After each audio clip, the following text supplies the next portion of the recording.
जब सैकड़ों बच्चे मर गए, जब बेपनाह औरतें घर से उजड़ गई, जब पूरी आबादी एक जगह से दूसरी जगह शिफ्ट हो गई और दुनिया चीख पड़ी, लंदन, पेरिस, जर्मनी, दुनिया के हर कोने में लोग निकलने लगे, तब इस सदन को ख्याल आया कि हम बात करें।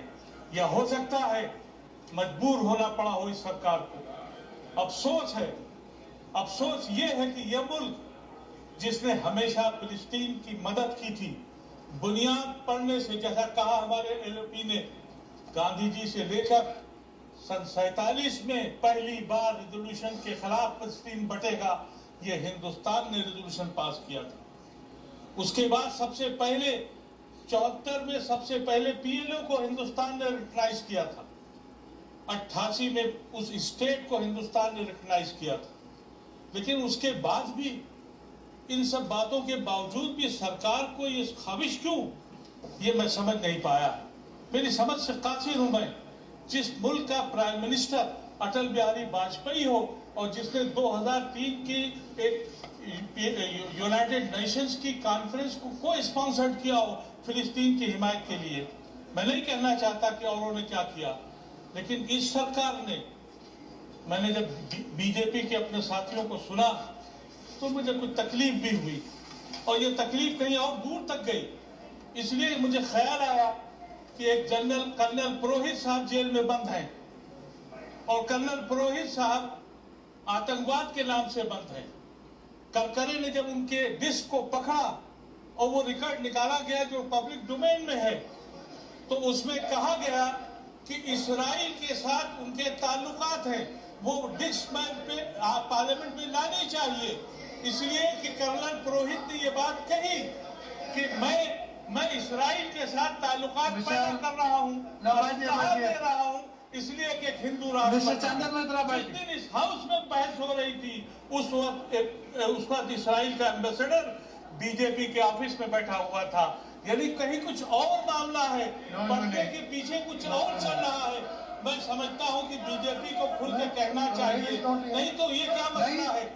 जिस मुल्क की पॉलिसी ये रही हो, जिस मुल्क की पॉलिसी ये रही हो कि जब उसके पास कुछ नहीं था तो वो दुनिया का हाकिम था, आज सब कुछ है, ये मुल्क अमेरिका और इस्राइल का गुलाम बन के रह गया है। और ये चंद लोग हैं जिसका मैंने कहा इसका खाना बहुत दूर तक जाके मिलता है। वो डिस्क मौजूद है जिसमें कहा गया था, कर्नल पुरोहित ने ये कहा है, जो करकरे ने डिस्क पकड़ी थी, कि हम इस्राइल के साथ मामला कर रहे हैं, हमको वहां से असलहा भी मिलेगा और हम एक हिंदू राष्ट्र बनाने में मदद भी करेंगे। मुझको ये लगता है, अगर सुषमा स्वराज साहिबा इतनी बेहतरीन मिनिस्टर हैं और बेहतरीन शख्सियत हैं, मैं उनकी बड़ी कदर करता हूँ। मैं समझता हूं कि अल्लाह के वास्ते इस मुल्क की सियासत को इस तरफ मत ले जाइएगा। जो हमारे पूर्वजों ने, हमारे बुजुर्गों ने जो सीखा था, जिस मुल्क का ये ख्वाब देखा था, हमेशा ये मुल्क मिस्कीनों के साथ खड़ा रहा है। ये जंग नहीं है, ये जमीन पे कब्जे का मसला है। अगर कब्जे के मसले पर भी आप नहीं उठते, आप तसव्वुर कीजिए हमारे दिल को तकलीफ पहुंचती है जब हमारे को एहसास होता है कि हमारे कश्मीर का कुछ हिस्सा पाकिस्तान ने कब्जा कर लिया है। हम उसके खिलाफ आवाज उठाते हैं, तो उस फिलिस्तीन पे जहां कब्जा हो गया वहां आवाज उठाने में आपको क्या परेशानी है। आपने 8 दिन ये इसको डिले करके एक गलत पैगाम दिया है।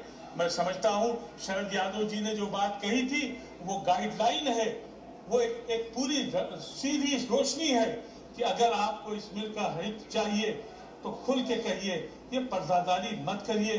कुछ ना कुछ तो है जिसकी पर्दादारी है, जिसके लिए आपको बेचैनी है, जिसके लिए इस्राइल का सफीर बीजेपी के दफ्तर में बैठता है, और बीजेपी भी दफ्तर में उस दिन बैठता है जिस दिन इस पार्लियामेंट में कहा जाता है कि बहस हो।